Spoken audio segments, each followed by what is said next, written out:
తగలబెట్టండి sir Niranjan గారు. 500 రూపాయలకే cylinder రావాలన్నా, 200 యూనిట్లు ఉచిత కరెంటు రావాలన్నా, రైతులకు 2 లక్షల రూపాయల రైతు రుణమాఫీ జరగాలన్నా, అయన్నొద్దు పాయింట్కి రా. రాబోయే పార్లమెంటు ఎన్నికల్లో 14 పార్లమెంటు సీట్లను ఈ తెలంగాణ గడ్డ మీద నుంచి గెలిపించాలి. మిమ్మల్ని ఎక్కడో చూసినట్టుందండి.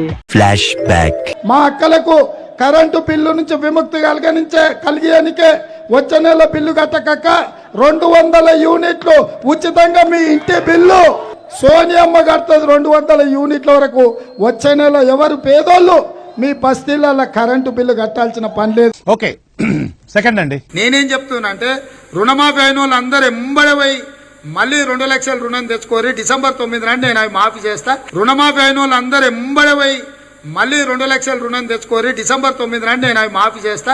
కాబట్టి రైతులందరికీ నేను విజ్ఞప్తి చేస్తున్నా. మా చేత మోసపోవాలని ప్రజలు కోరుకుంటున్నారు.